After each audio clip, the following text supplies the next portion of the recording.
Okay, wow. Wow. My bad there, guys. So tried to use the old schedule feature and I guess I basically just blew that. Wow. I'm really upset.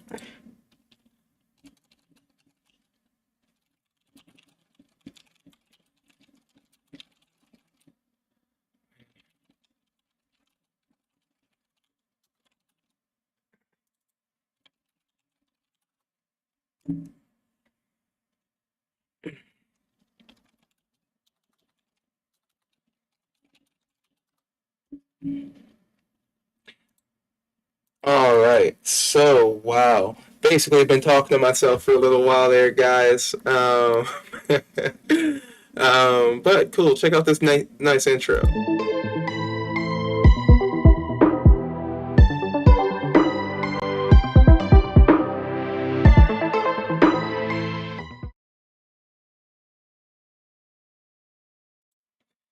Anyway, all right. So, my opponent is a keep 30. If we take a quick look, we will see Mr. HL2. It's basically a 1v1. I was playing around a little bit, finally kind of caught him. I really hate that that everybody missed it there. I really thought I was live there, so my apologies.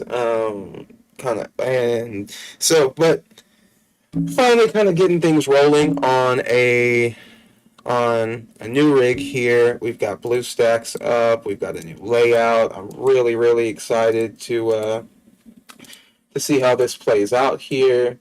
Let's see if I can find Mr. HL2. There he is. Yeah. So I caught him. You got to really give it to this guy, though. Mr. Yogi has been bouncing around a little bit everywhere, and he's really playing effectively. So big shout out to HL2 and Yogi Bear.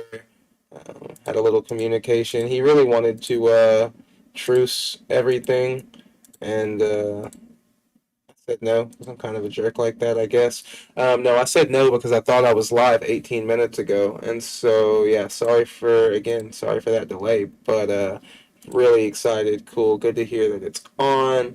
Hopefully the audio is coming through on this mic that I got. Mr. Yogi's doing a good job at continuing to hide the rest of his troops, but what he's not good at is not showing me where he's going to pop up. He's probably going to hit that portal, or he's going to hit boom, or he's going to hit that blessing tower. He's not, doesn't look like he's popping over here to defend any of those. Yeah, here he is. So, yeah, blessing tower like I thought. Catch him this time. Boom. And boom, boom. And let's see if we got him.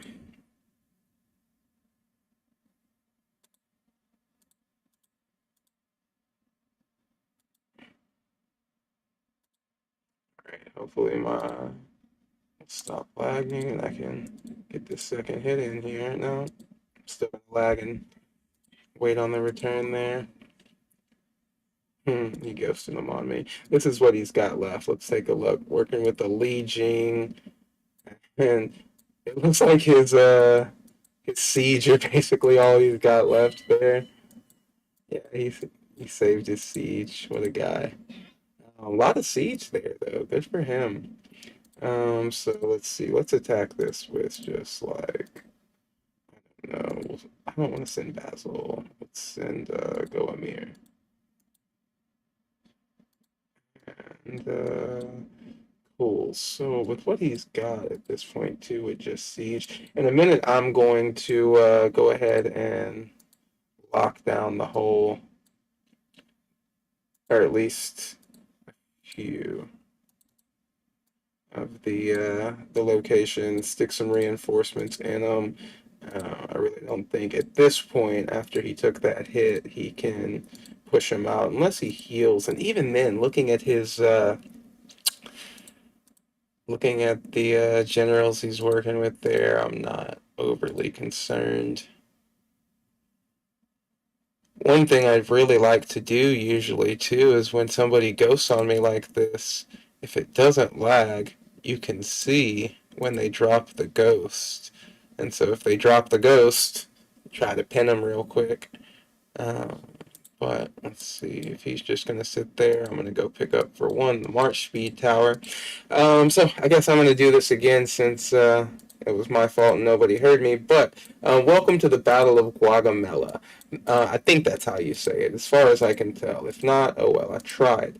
But Battle of Gaugamela, the whole idea here is actually really supposed to be more about killing monsters, and a lot of the rewards that you get are a lot weaker than Battle of Constantinople because they assume that you'll spend your time killing a bunch of mobs, and when you kill all those mobs, you'll get the speed ups because there's only a limited amount, of course, of speed ups when it comes to. Huh, yeah, bro, you can sit here and do that all you want. It's not gonna work. Oh wait, shit, where'd he go? Maybe he wasn't sending them where I thought he was sending them, but I'd rather just blow some ports at the moment compared to the speed of what he can do. Let me go take this whole field so I don't lose live real quick, and then I will kind of focus a little bit more. But looking at the battlefield map, you have a couple of key points there. You have the Blessing Tower. Blessing Tower is going to give you 20% to your attack and your defense for the entire alliance, so you can see why that would be very beneficial. We're going to pop over to the March Speed Tower. That's going to give you a boost to your speed to monsters, and that, of course, when you consider that Gaugamela is intended to be about monsters.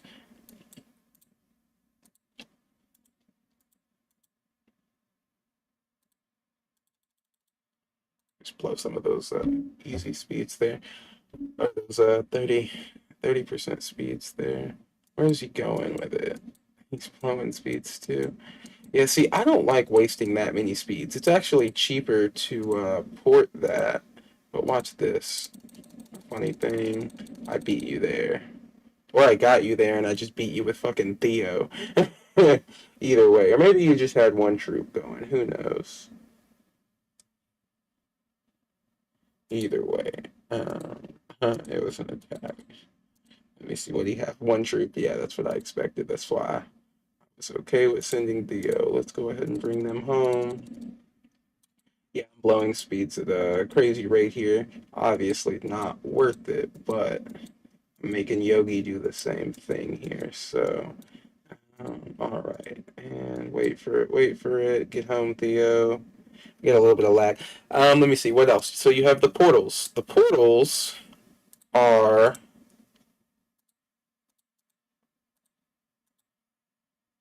Oh yeah, with this one troop. The portals are significant in that they control the number of teleport chances that you ultimately will have. And so you want to control the portals, not just to score points, but also because that is going to help you in being able to move around the map. Let's see. He's just sending one troop everywhere. He can do that. I'm cool with that. I will just teleport over, take it back real quick. I probably need to switch my March horn over.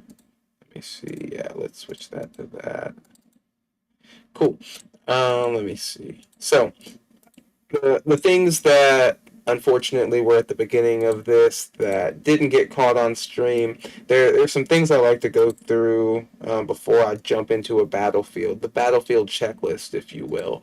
So I always make sure that my generals are properly equipped and that they have what I intend them to have, so they operate the way I expect them to operate when I send them. So you want to put your best gear on your best gens. Make sure your defending general is on the walls. Oh, you know what I did forget? You want to make sure that if you are going to defend, you have your subs turned on. I definitely want to defend.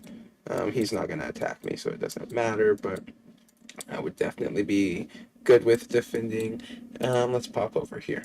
And we're gonna keep working these.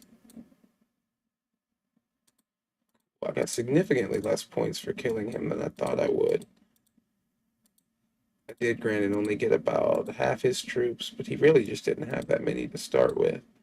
And see, these march speed ups are going to cost him a lot more than the teleports are going to cost me. So I'm going to choose to do it that way. And eventually, like I said, here in a moment, once I get a stronger advantage, I'm going to fill these with reinforcements that he can't overcome, and he won't be able to do anything about it. But right now, I'm just trying to get enough of the field. 1, 2, 3, cool. Get enough of the field that he can't, perfect. Just send that.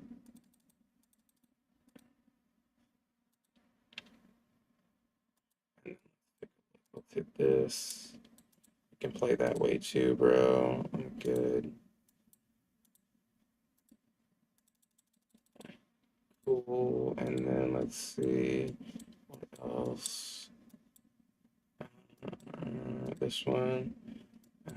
Nope, that one's mine already. Wait, is that one mine already? There we go. Okay, cool. Reset it. Boom.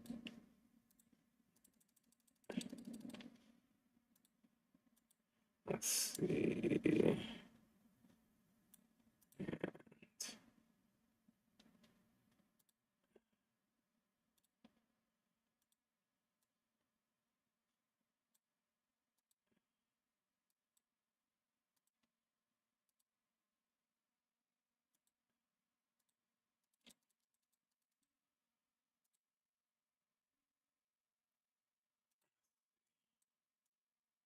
1, 2, 3, 4, 5. All right. Let's see what he does.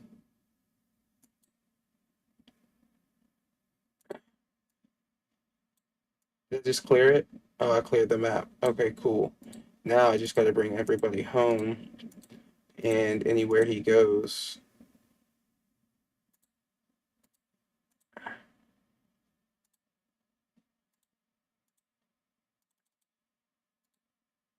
anywhere he goes, beat him there.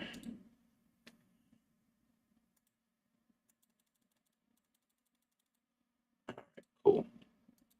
Take a look. So now I'm about to put the screws to him. The moment he moves, I move.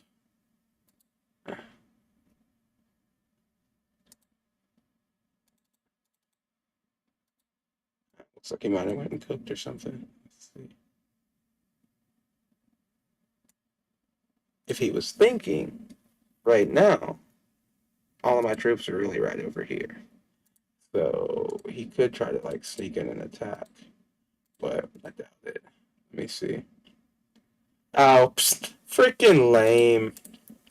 Yeah, so anyway, that's the weak thing about playing in a situation like I am.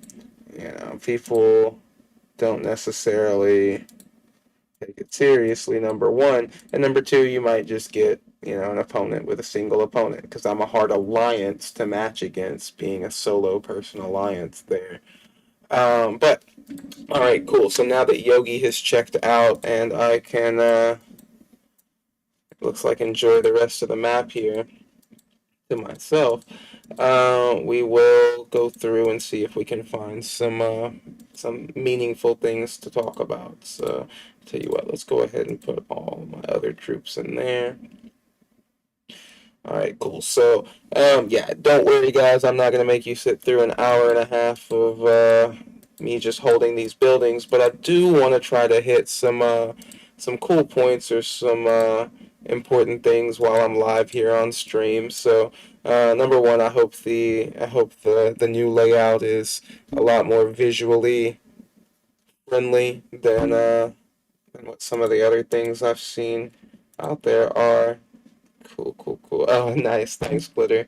Um, let me see. So, but fun things. Let's see. Let's go in.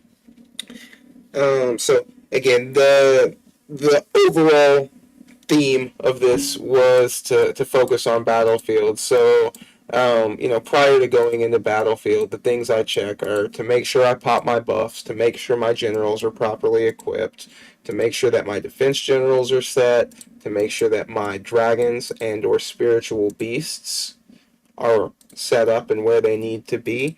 And to make sure, let me see, that the presets are set and going.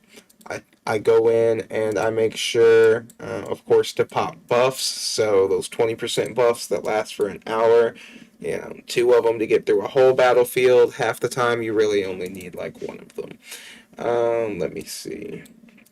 So a lot of battlefields, it's 50-50. Some battlefields are decided in the first 10-15 minutes. Others, it literally does come down to the wire, and it can get super intense. So once I choose a proper home on 1324, I look forward to streaming the broadcast or streaming the battlefield events when we've got a lot more players. And so again, I have to give it to Guy. I was narrating, but he was really moving around pretty well. I think me catching him though might have broke his spirit. Like when he noticed it was just us. Let me see. I'll go back and show these.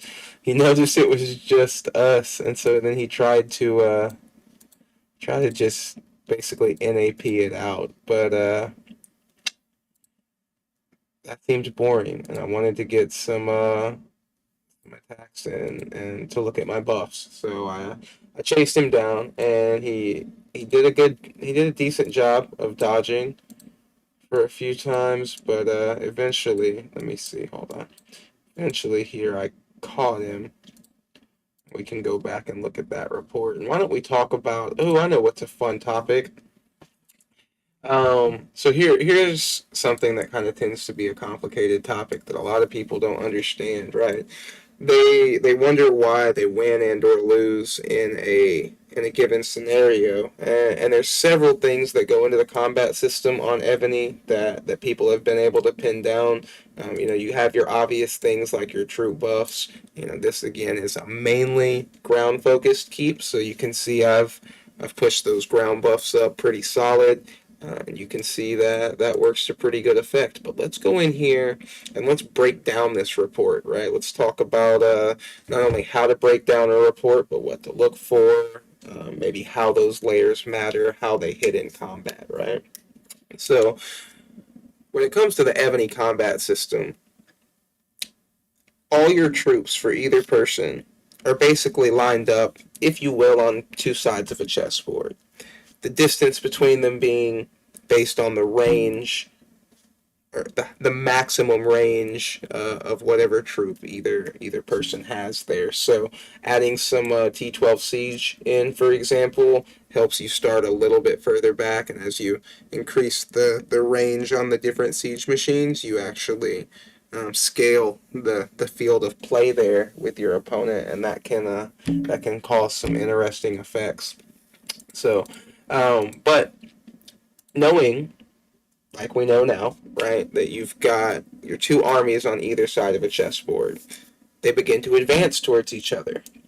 And how quickly they advance is based on what you would think, right? We're talking about how quickly they move, we're talking about their speed. So if we go over here and we look, for example, at ground troops, you'll notice that ground troops move at a speed of 350 blocks or units or whatever they're using, right? If we look at cavalry, these are always going to hit first. Why? Because it doesn't matter what tier the cavalry are at. They have a speed of 600. So these guys charge way out in front like you would expect cavalry to do, and they are the first thing that's going to hit your opponents. Now, a lot of times you're not going to use cavalry in PvP, and that's mainly going to be because of these guys right here. You'll notice that they are significantly slower when it comes to your ranged troops as compared to your ground troops or your cavalry.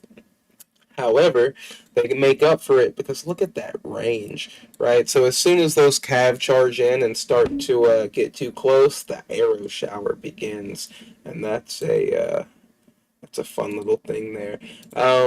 Another important thing, I guess we can go look at Siege real quick too. Siege are going to have the farthest range, super, super useful. Like I said, that's going to help you spread out the field there as you move through the different Siege. I guess T12 and T13, or I'm sorry, T11 and T12 are the same. I need to go ahead and finish this up, get my T13s in to increase that range and spread that field. I like doing that because as a ground focused keep, I want to buy my guys a little bit more time to close that distance, and sometimes applying things like, for example, ground troop speed on your general. There we go. I put it on my sub general, or not my sub general, but my assistant general there. But that ground troop speed really helps them to arrive and deal with those archers as quickly as possible. A lot of your PvP focus keeps are gonna overly focus on archers, especially in the beginning, and so a good strong ground charge helps that out. But if you are gonna build a lot of ground, you also want to make sure you build some ranged to protect them from a cav charge. For those that don't know, it's basically rock, paper, scissors. Buffs do matter, of course, and the layering and how troops, meet on a given combat field. That all plays into it. But speaking of layering, why is layering important, or why do people talk about it so much? I think people go to a little bit of an extreme in a lot of cases, but the reason in theory or in practice even, because it is an effective strategy, that layering your troops is so important has to do with the second part of the combat system that's really important. And that second part is, sorry, I lost my train of thought for a second. I've been smoking. Um, but the second part that matters is how or who attacks who, right? So, for example, or preferred targets is what I mean here. So, siege prefers to target other siege. So if there's cav in range and there's siege in range, it's got to pick one. It's going to pick siege. And that pretty much holds true for most of the troops. They prefer to attack like troops when given that scenario, or when given a head-to-head scenario. And that's going to apply both to troop types, but or yeah, that's going to apply to troop types. But when it comes to troop tiers, there's some interesting fun that's hidden in there, right? So all of your troops, with the exception, I can't speak to the T15s. I'm honestly not sure yet, but all of your troops from tier 1 all the way up to tier 11. You can see I need to kind of flesh out some of my tiers for ranged. But all the way up through tier 11 are going to attack in an upwards direction. What do I mean by upwards direction? Well, they are going to prefer to target first all the T1s, and then all the T2s, and then all the T3s, etc. They're going to work their way climbing up the ladder. On the other hand, when you get to your T12s, they do the exact opposite. So they're going to prefer my T12s. If somebody sends T15s, my 12s are going to prefer to attack those 15s first. And so T12s are a very, very special troop, even as you start to get to some of those higher tiers because of that, their target preference. And, there's some black box mystery and some details that, Ebony keeps locked away, but through extensive testing and research, not just my own, but through that of other players, and they're sharing information, because this is a very collaborative game, as much as it is a competitive game. But through all of that, some of that information has been uncovered. So let me see here. Let's go back. So I'm going to try to kind of wrap this up because, like I said, this is a relatively boring version of what Battlefield is meant to be. I should ideally be over there trying to kill some mobs and, fighting, jockeying for position for uh, for those buildings. But since the matching is what it is, it at least we got somebody to fight against this time. Because when we look, let me see, our last BOC there, or really our first BOC on this server, but got no opponents. Literally just took all the buildings, kind of sat there and chilled. Should have done a tutorial video for that one because it would have let me go over the buildings and stuff then too. But we're gonna talk about what's here. Here we go, info in the Battle of Gaugamela buildings. So, like I said, you've got your 4 portals. And they're going to help you earn your teleport chances, which matter when you need to move around a lot more. You've got your battlefield hospital. As a general rule, I don't advise healing in battlefield unless the match is on the line and you are a very competitive player. I mean, you'd have to be ranked pretty high for it to be worth what it costs to heal most of the time. Or if there's a specific event on, sometimes blowing through a bunch of healing speed ups, it can be really real useful in Battlefield because you don't have to pay the resource cost. You only have to pay the speed up costs. So be mindful of that as that comes around. Of course, again, we talked about the March Tower. Helps you get to, not only does it help you get to monsters faster, but it helps to slow down the opponents, which can be really useful. Because if there are people out there and they're hitting all these bosses, those scores start to add up. You're always going to get killing scores, good old PvP scores. Let's take a look. But the real focus when it comes to Battlefield really tends to be dominate the map. The more of the map you hold, the more of the buildings you hold, the more points you're going to get. And when it comes down to scores here, oh wait, where's our rewards? When it comes to scores, always want to make sure that every participant is doing what they can to try to get to 1200 because if we look, there we go. Once you have your 1200 personal scores, the other thing that's really relevant about Battle of Gaugamela is the dragon crystals that you get. So each and every week there's the opportunity to get not only the 500 here, but also a little bit of bonus. And I will, when this is over, oh man, I don't want y'all to have to wait to see there, but I mean, we'll just have to kind of wait, and I'll stick up another video showing those rewards or something.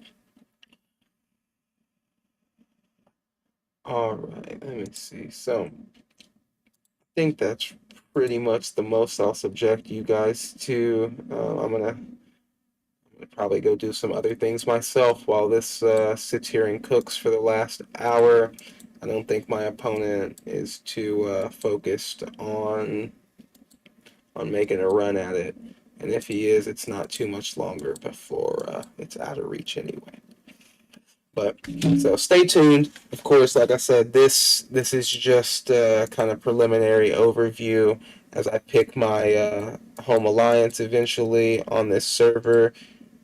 There's definitely going to be a lot more going on these battlefields. I really want to have some other perspectives too, live at the same time. So maybe instead of, and let me know what you guys think. But maybe instead of just having the two views, the full view and the enhanced view there of my city, maybe we can get some guest spots in. We can have multiple camera angles for the battlefield. So definitely excited to pick an alliance. I was thinking that I was going to do it after the first server versus server, but to be honest, our opponents just did not help sort the pack. I liked a lot of what I saw from Hit, though. I have to hand it to them. They did a really good job on teamwork, But as soon as I started to lean a direction, everybody kind of jumped ship, and it looks like RFT has exploded, which I knew was going to happen because Rocket is honestly, he's an absolute savage. Big shouts out to Rocket there. He's got just some awesome gens. Doing great with Charles.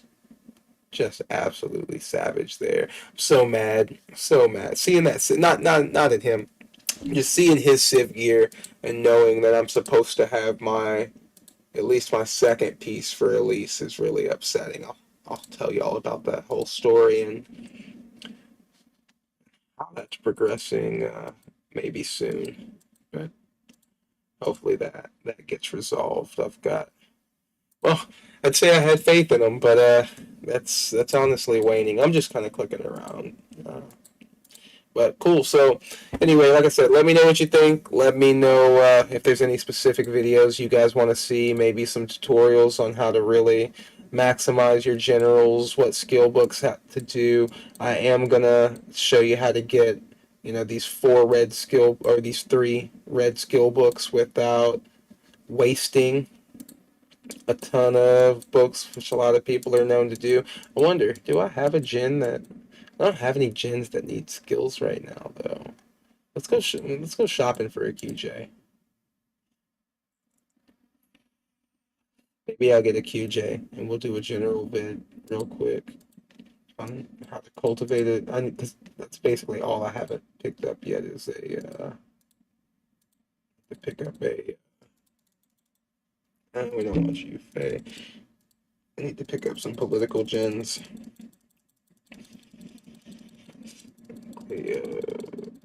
Come on, QJ. Come on, QJ. Come on. Let's see. Sorry, that clicking's probably super annoying. I might have to get a quieter mouse or something. There's Martinez.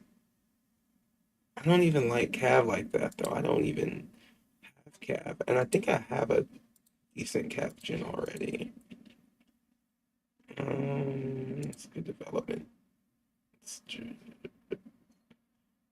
Maybe I don't have a decent Cav gen already.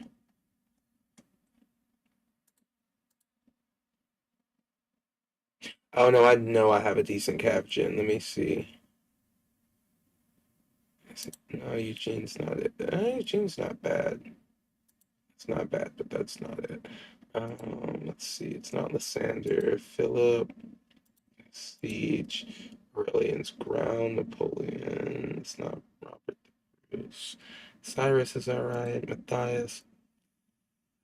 Okay, maybe I don't have a Cav Gen, but to be honest, it's not necessarily a bad thing. I am not monster focused. That's another reason I have to pick a home alliance so I can ride the coattails of those who do kill monsters. Probably need to start gathering soon too and get ready to push. But honestly, I was thinking.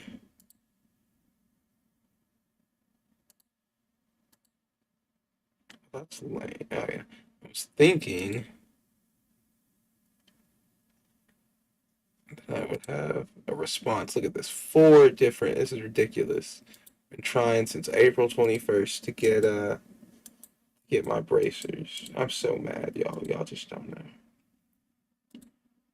My my lease is supposed to have their my lease is supposed to have these bracers. Paid for them. I had all the materials. I had my scroll. And it took my materials, took my scroll. I could pop another chest. I have another. It's not like I don't have another scroll. That's not the point. Oh, look, I'm a mermaid. Oh, that's way cooler. Let me see. Oh, I guess I could actually change my avatar to a dude. But no, it's way funnier to watch the thirsty fools try so hard. We got a few frags. What is this? Why not? Let's see the abysmal octopus. Is it not gonna work?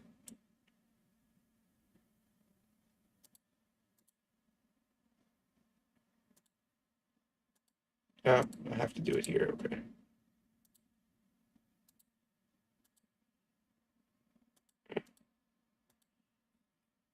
Not gonna show it.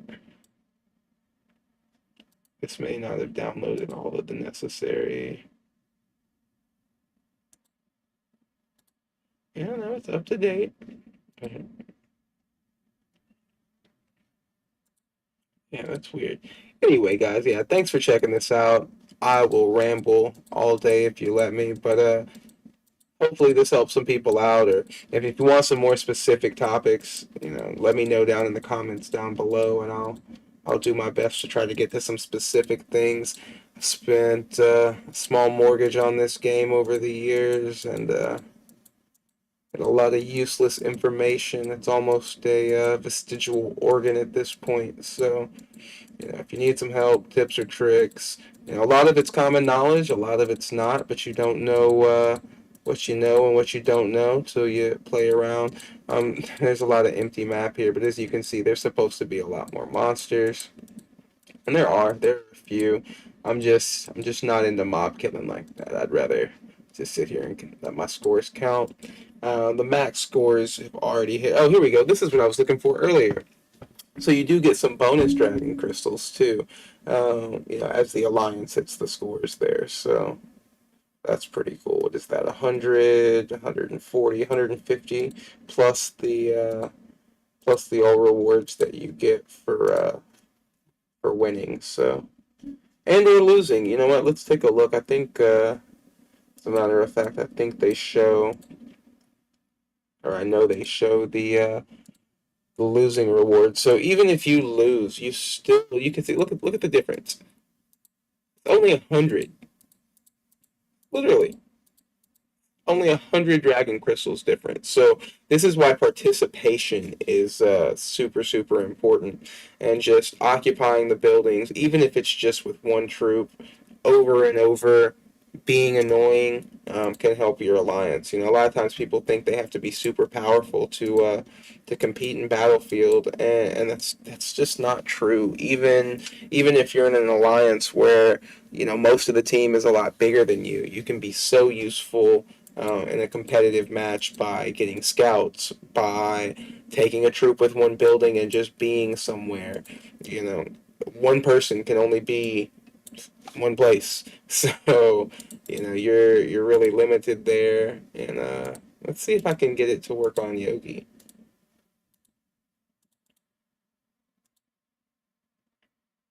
No, still nothing. That's lame.